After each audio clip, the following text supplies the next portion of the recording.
Okay, so this is our first time seeing them, the live reaction. We've got Eduism with the Patriot deck, and this has become a very popular deck in the past month or so, really. Ultron and Onslaught as like those top-end options. We sometimes might see Abomination as a 5-drop, but it's kind of mind-boggling to me that the Thing has suddenly made a entrance into competitive Marvel Snap, often viewed as one of the worst cards in the game just a few months ago.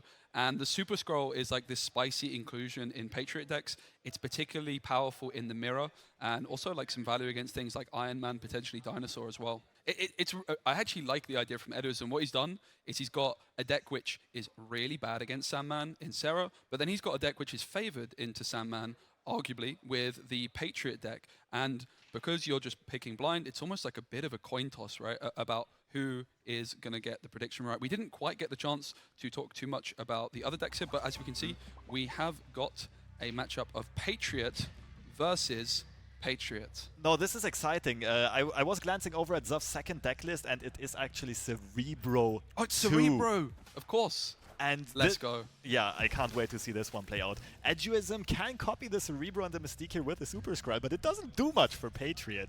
Zof actually sniping a good, or at least an interesting matchup. It's going to be very interesting to see how this one pans out, because Goose can shut down Ultron super duper well. And everyone knows that Specimen loves himself some Goose. Goose, one of my favorite cards in the game. A card that the later you play it, the better it does become, because you just know where your opponent is looking to play their cards, and like a Goose on turn 5 can be absolutely devastating when combined with a 3-cost card, something like Brood. We are seeing the early snaps. This is a sign of a high-quality matchup that we're about to watch with the snap and the retreat Lobster on the very first game. This is what it's like at the very top level of gameplay. Often, and unfortunately it's not always the most exciting to watch, but it just highlights the risk management that these top-tier players have. The risk to reward ratio has to be right for them to stay into these games, and we see our second game start right away. This time Zof has a bit of a weaker opening hand. Eduism has a very top-heavy curve, basically. The Wasp just being way too cheap, and all of the expensive cards being there instead. Going with the emote, the Deadpool emote, that's a lovely one. Yeah, I'm always a big fan, Lobster, of players that emote during their games. We see the Iceman and the Korg, not a bad start at all from Zof. And I love this decision to bring Cerebro 2. Cerebro 2 has always been my favorite Cerebro deck. We've actually seen the option maybe to play Cerebro 3 now with the introduction of Jeff. But sticking with Cerebro 2, the big advantage of this one is you get to play the Storm and the Goose, locking down 2 locations, and then buffing up a lot of your cards later on with cards like Cerebro, Mystique, and the Blue Marvel as well. And I think it's a good call with the location control that this deck can provide, with Storm and Goose being here, and that does counter quite a few strong decks in the current ladder meta at least. Sandman doesn't love to see those 2 cards, and Galactus would also hate it. Yep. We didn't see a Galactus deck in this tournament yet, but even against Patriot, both of them can do wonders. Yeah, Cerebro's really gone out of fashion in the recent months, and Red Skull Shuri's been insanely popular, and also Thanos of the Soul Stone just completely shutting down Cerebro. One thing you're going to have to look out for is the locations as well. If you see locations which are adding points to Zof's deck, that is going to really, like a Monster Island, can really disrupt his game plan, but Storm can also help out there. We've seen the Collapse Mine come through. One player decided to skip, the other not. And the Debris also coming through, adding a little bit of board clog to the board. Oh, and we see the spicy Mbaku tag on Zof's side. That's not what you see too often in Cerebro. Does make sense, though, as a tag choice. Eduism here, with all of the top end in hand. The interesting synergy here almost is Debris and Collapsed Mine are both in play, so that Eduism can choose to destroy all rocks on his own side whenever he wants to. Yeah, that's a really good point. And Dream Dimension is going to be quite a big problem here, actually, because Eduism would love to go for the Blue Marvel on turn number 5, the Onslaught on 6, but then the Storm comes through on Dream Dimension. Ooh. So this is good in one sense, because this is going to completely lock Eduism out of the turn 6 play. Because his board is full, he could potentially skip this turn because of Collapse Mine, but he's going to have to go for the Blue Marvel, locking him out of turn 6. So Storm working almost in reverse. It's a bit of board clog.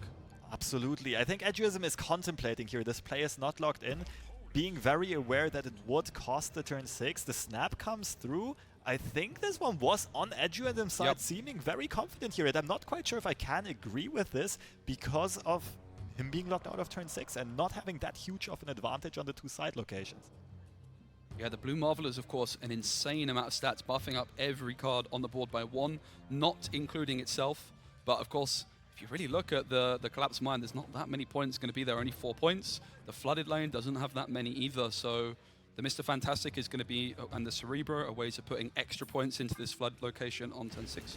We do see the retreat coming out from Eduism. I do think this is a very wise choice. I did see the snap then. Right. It was a snap coming from Zuf's side. And that, of course, makes perfect choice as soon as you realize you put your opponent in a pincer there, a pincer rather, with the Storm play and shutting them out of the last turn potentially. Yeah, the Iceman on turn 1 again. No Wasp to hit this time. We saw the Iceman hit the Wasp on the previous 2 turns. Of course, an amazing card in how powerful it is, but one disadvantage or downside, I should say, of the Iceman is you, as the player, do not see what it hits from your opponent's end. Absolutely, and in this case, it is absolutely crucial because the Patriot Mystique combo cannot come out on turn 6 anymore. So Eduism is going to have to flip his cards and show his strength fairly early on in this one. Does decide to go for the Debris instead of the Patriot Mystique line of play, while Zuf does have a pretty good hand of his own. Blue Marvel into Mystique is a potential line of play.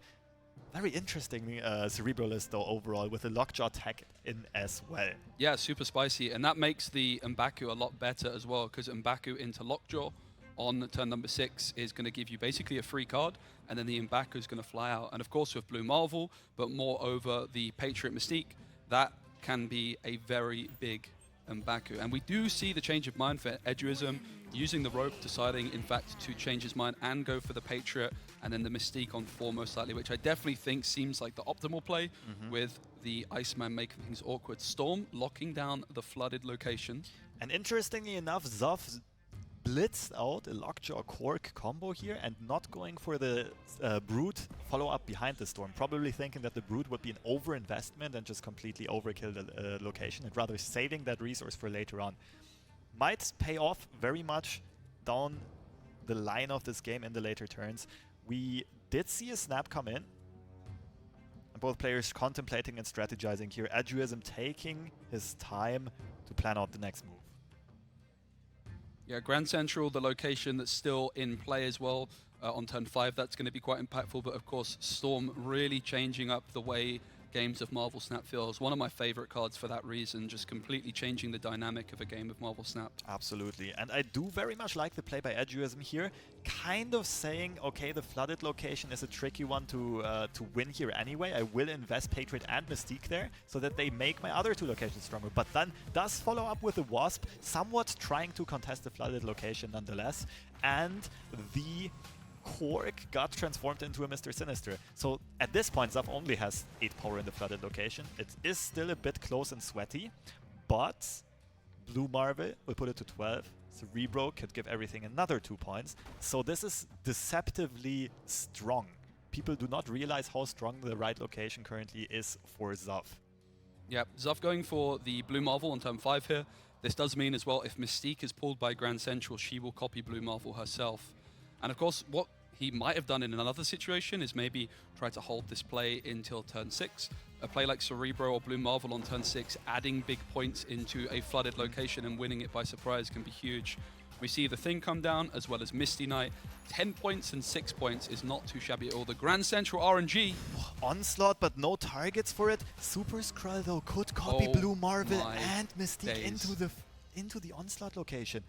And that is going to be a huge power boost. Ultron being set up instead. Let's see what this is. I'm sure Eduism has been taking his time so far. I'm sure he's going to go through all of the options and see what exactly this is going to be, while Zuf goes for the Brood and Mr. Fantastic line of play. Brood fits perfectly into the middle location here, while Mr. Fantastic gives some nice support on the left side. This is going to be a close one. I can't even do the maths quickly enough. Yeah, and it's a tough decision because the Ultron, you do want these bodies. You've already got the Patriot and the Mystique down. We're seeing that onslaught into Super Skrull, and it looks so tempting because you're going to be getting 4 Blue Marvels worth, basically. Exactly. But you don't have that many bodies on the board compared to your opponent. Also, you might be fearing a play like Cerebro on the last turn. You know Mystique is gone, but Cerebro would be adding 8 points more into the flooded location to the right. Instead, the Ultron is putting a lot of points mid. It's putting a lot of points into Grand Central as well, as each of these bots is worth 5 points. Aduism locked the Ultron in, and now it comes down to what Zoff decides to do. This is going to be a super duper interesting one. Zoff still seems undecided on how to spread out the power, where to go with the Brute and where to go with the Mr. Fantastic. Yeah, and it's a 4-cube game as it stands if both players lock this Zoff one in. goes for the retreats. But it did look like a very strong retreat because the Ultron with the Patriot as well as the Mystique would have gotten 5 powered drones everywhere, filling up that onslaught location, not really making use of the onslaught ongoing effect, but that was maybe not even necessary, just overwhelming with pure power. That was such an exciting game, Lobster. I'm loving the diverse meta we've got here. Obviously, we've had a lot of balance changes in the recent weeks, and it's so exciting to see all of the different decks coming into the meta as a result of that. Both players with a pretty good start so far. Mystique seems to be absorbing, seems to be magnetic to these Iceman hits. Yeah, of course, like in this particular hand, it was actually guaranteed it can't hit the Onslaught on Ultron. So this is where Iceman, we see another snap come through as well. A turn 2 snap. These early snaps are very common at the highest level. And this must have come from Zoff, I'm pretty sure. With the Cerebro in hand, as well as the Storm in hand, as well as a good early curve. I can totally get behind it. I do think this is solid play from Zoff and puts Aduism in an awkward situation, having to stay for more cubes with a very clunky hand. Yeah, Storm with Morag and the Miniaturizer Lab showing up is quite incredible. This does mean that there is going to be no cards available to play for a couple of turns. So we see the snapback. Suddenly, it's a 4-cube game. Wasp is incredibly useful here just to enable Aduism to get into Morag with the Brood. And the Brood can get buffed later on to insane power values. Zoff is in a much trickier spot here. I think Aduism realized that Cerebro is always going to be the weak spot here and can really only be played into the middle this turn and next turn, right? Cerebro is going to have to hide in Morag, but you first have to play another cheap card before that, and that's not so easy to do after most of the cheap cards are already out on Zoff's side. Lots of roping action we're seeing here, and it is gonna be live. We have a 4-cube game, ladies and gentlemen, as the Storm comes down into Warrior Falls. All eyes on the flooded location. If you want to get any stats into Morag, this is the turn to do it, or on turn number 6. Of course, as you mentioned, like Ultron, going to be a way of putting big points into lots of locations on the final turn. And you love to see it. I think this was very, very astute play by Zoff, realizing that the Cerebro is kind of messed up in the middle and turning that around with the Storm location, allowing him to now deploy the Cerebro behind the flooded location, not being endangered by Warrior's Force anymore. But nonetheless, Zoff is going to have no play. Well, both players are going to have no play on turn 5. Yep. This is it's very interesting situation, very high-class Marvel Snap game. You love to see it. And this is just why I love Storm so much. He just really changes the dynamic of so many games. We've got the nullified version of Storm as well. Ratings out of 10 for the nullified Storm variant, Lobster? This has to be an easy 9 at least. This might even crit for a 17 sometimes. You never know, depending on who you ask. But Aduism is in a really tough spot here. Deciding for the Wasp into Patriot play? I'm a bit surprised here. It feels like this would be a Mystique setup, but Mystique can't be played next turn. Yep, you can't play Mystique next turn, and then on the final turn, surely Ultron is going to be the only option to just fill the board with stats. So Patriot buffing everything. The Wasp, of course, costs you nothing, so why not play it? It does make sense, though. In this situation, Ultron is just going to be your final play. I'm just a bit surprised, I'll be honest. I would have expected Patriot mid and Wasp to be saved for the last turn. Yeah, in fact, you're correct. Like, saving Wasp to the last turn and playing it in the same location as Ultron would surely be optimal, because the Wasp is the same amount of points as a normal Doombot, and you're basically just playing the Wasp where a Doombot would be, so it's doing nothing, whereas in the Ultron lane, it would just be extra points. All right, we're into the final turn. It's a 4-cube game. If both players lock it in, it will be a 7-cube game, which is lethal for Zoff. If Aduism loses, he still lives to fight another day, but it's going to be a huge comeback. Both players have felt confident and snapped. Neither player retreated on their opponent's snap, so surely they cannot back out now. Absolutely, and I love the player camps for exactly these types of situations. You can literally see the stress in both players' faces. You can see them trying to do the quick maths, trying to get as many thoughts through their heads as possible on this tight timer. Mystique comes out buffing everything on Zoff's side. We did see Aduism lock in the Ultron, and now the power distribution is going to be absolutely crucial. High numbers on the right side, for Xav. Surely gonna take this one. The Ultron bots come down. Middle is going to be a tie. What do the tiebreakers look like? And it does come down to the Patriot being in the left location. Wow. That was the difference maker for an 8-cuber in this enormous set. Would the Wasp have been saved to support the right side later on? We would have had a totally different situation maybe. Yeah, that is quite a fascinating situation. The Ultron, of course, not in the same location as the Wasp. The Patriot also was kind of competing for value with the Ultron in a lot of ways. And Edoism is living to fight another day, but it looks like Xav with the Cerebro, the unorthodox pick, is, well, he's in a very, very favorable position, that's for sure, but it's certainly not all over. The situation we're now in, where Edoism has just 2 cubes, essentially means we've got a game with no snaps remaining, because 2 cubes is the minimum amount, but it's also the maximum amount either player can have. So we're going to be seeing all 6 turns of every game for the rest of this series. It's a very interesting situation. Edoism basically has to do the hero run and win, what is it, 4 times in a row, I think, to pull off the miracle comeback. There is no more retreating for either of those 2 players. We're gonna see some action being played out. And Edoism, well, this time no Mystique that's absorbing the Iceman hit. Shocker does get rendered somewhat useless here instead. Xav seems to have a fairly good opening hand, just still missing the Cerebro to buff everything nicely. Yeah, Crimson Cosmos and Hellfire Club, quite awkward locations as well. But again, no retreating in this one, so you may as well always play out all 6 turns. There's no reason to retreat, essentially. Edoism does have a top-end heavy hand here, but both players not having their key engines online. No Cerebro on Xav's side, no Patriots, no Mystique on Edoism's side. Onslaught is kind of lonely and empty right now. It's gonna be curious. I'm gonna be curious to see who just wins in this like pure and raw stat check. Of course, Lockjaw does give additional opportunities to find those key cards. That's something that Edoism doesn't have on his side. The danger room, denying the debris, sniping it on the 25%.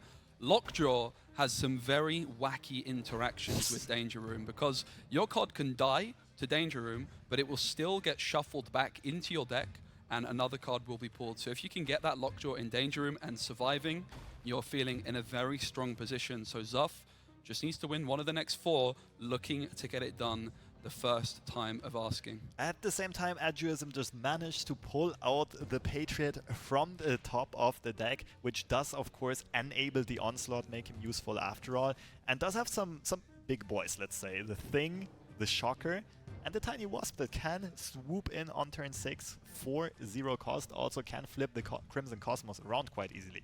So we have to assume Edoism at least is going to be favored in this right location. And the Storm comes down on the left, really limiting Edoism's playmaking potential. Yeah, Storm on turn 4, usually not amazing, because you really want to get this girl down sooner, but with a card like Brood and then plays like Mr. Fantastic and Cerebro on turn number 6, not as bad as you might think, and particularly with the Goose as well. This is the Goose on turn 2 that I was talking about potentially, like Brood into the Storm lane, Goose elsewhere could be very, very powerful. Options to go through here for Xav. Xav does not really have anything they would like to shuffle into Lockjaw. Most targets here are quite high priority, and they also are kind of forced to follow up into the Storm location, trying to ensure the victory there. Let's see, 2 blue Marvels. No, wait, 1 blue Marvel, 2 blue Marvels come Danger out. Room. 25%? Easy dodge, it seems like, and the blue Marvel does stay intact. Now, the constant threat of Ultron has to be something that is going through Xav's mind right here, though.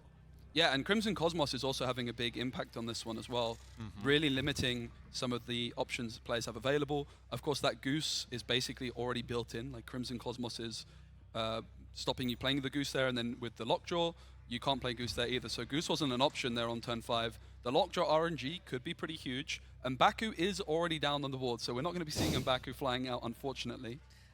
The interesting thing here, and what makes it nice for us as spectators, as viewers, is that there is not going to be a retreat. We will for sure see this RNG play out just because of the cube situation. Mr. Fantastic gets shuffled into the deck. First pull is going to be... drum roll, a Mystique copying the Blue Marvel. That is quite solid. That is a very weird interaction. So the Mr. Fantastic was played, but Mystique was copied. The Patriot comes down. Danger Room, it survives. It's another tiebreaker, but it does go the way of Patriot. Staying alive here. Yeah, this interaction a lot of people are going to be quite surprised about because Mr. Fantastic was played, but then Mystique was found off Lockjaw, but instead of copying Mr. Fantastic, it copied Blue Marvel. It's because the Mr. Fantastic was played that exact same turn, the Mystique basically just still copies the card before. It works the same way with Jubilee. If you like Jubilee into Absorbing Man, for example, it won't copy the Jubilee, it will copy the card played the previous turn. That is correct, because a card does not count as fully played until its effect resolved. And it's the same with Lockjaw. And that's why it's kind of logical the Mystique would copy the previous card. And we are going back into another game where Eduism is fighting for pure survival here. Quantum Realm has to be a location that Zaf is pretty happy about because it does synergize with Cerebro. Cerebro and Mystique can now both get buffed by their own effect. Any other Cerebro deck would hate to see this, but Cerebro 2 loves to see a little bit of Quantum Realm action. Like playing your Cerebro, your Mystique in there, that is a lot of extra points because not only are you getting the +2 of Quantum Realm, but then they're getting the extra +4 potentially from the Cerebro and Mystique. However, look at how powerful Eduism's hand here is. Patriot, Mystique and Ultron all in hand. Alternatively, instead of the Ultron, it could also be an Onslaught coming down, basically having a quadruple Patriot effect spread out across the board if necessary. Debris for some clogging. Both players off to a great start here. Yeah, the Goose limiting a lot of plays down the middle. You really need to plan ahead when you see this Goose because you want to be getting your cheap cards into that location. Of course, Ultron going to be an option to get points in there as well. With buffed up cards like Patriot and Mystique, those bots can be worth a lot of points. Eduism contemplating here, of course. Every move is super crucial and literally vital with only 2 cubes left in these high cube games. Yeah, Eduism looking to pull off the comeback of dreams. If he wins this one, still going to need 2 more as Zaf is on 5 cubes. This is a situation, Lobster, where we see being on an odd number of cubes actually very valuable. At a very high level, it's something to bear in mind before the high stakes mode kicks in. If you end up on an odd number, you almost have like it's like the same as being being on 7 cubes is basically being on 8 as soon as you're in high stakes because it's only even numbers of cubes you can win or lose. Exactly. It sometimes can function as an 11th HP point. Yeah, that's a great way of phrasing it, yeah. Or as 1 extra life and then 1 extra shot at glory. Mystique and Cerebro coming down into Quantum Realm as promised, as prophesized. Blue Marvel can now also come down into Quantum Realm and synergize with the Cerebro. That's something we don't see too often. Blue Marvel can also get the full buff of himself as well as Cerebro as well as Mystique. The Debris going to come down.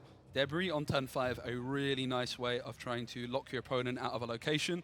Synergizes very well with a card like Daredevil in moments like this to see exactly where your opponent's playing. Of course, not an option in this case. And Eduism is not opting for the rather greedy Patriot into Mystique into Ultron line of play, but does keep this combo intact for turn 6. Now that Mystique miraculously once Matrix dodged the Iceman shooting ice at cards, I guess, we do see the Patriot, Mystique and Wasp combo being saved until the very final turn of the play. But look at the power in the Quantum Realm. This is just not typical to have so many points in Cerebro and Mystique lane. Usually the big downside of this deck is that, okay, you do well in 2 lanes, but the lane you play your Cerebro and Mystique in is very, very weak. Yep, absolutely. I also just realized I was talking nonsense about Blue Marvel earlier on. Of course, he buffs our other cards. 2/3 power. Right. So playing him not into Quantum Realm is absolutely correct. Yeah, because he's a different power level to the rest of them, right? But because he doesn't buff himself, he pulls them all up to 3. Exactly. And Zaf did find the Brute, which is the perfect card to hide behind Goose to fill up that location and just had a huge power boost out of nowhere. The Rock's not necessarily something that Zaf wants to see, would have rather used that board space differently, but we will see some explosive turns here from both players. Yep, it's all coming down to this turn 6. Again, no player is going to retreat here. There's no point. You play it out. Oh, do we? Clearly not feeling too confident, but come on, just for the fans, let's play it out. Come on. Eduism cannot retreat here. Might as well just play it out. Just deciding on where to put the Wasp does go into the right side at the very last moment. And I think Eduism did all the math and realizing, already congratulating his opponent. Let's see how this one plays out. Huge power numbers for Cerebro. Very uncommon to see that. The dream popped off and Eduism did well. 18 and 19 power, but it was not enough. And Zaf is going to be the winner of this featured match, going up to a 3-2 score, so 1 positive point in this open route. Cerebro 2. Let's go. Absolutely popping off. That looks like a serious deck. Again, the lack of red skulls for Shuri, the lack of those soul stones, they have just been keeping Cerebro out of action for so long. But it's a fan favorite deck, and it popped off the Mbaku as well in there. What a spicy list.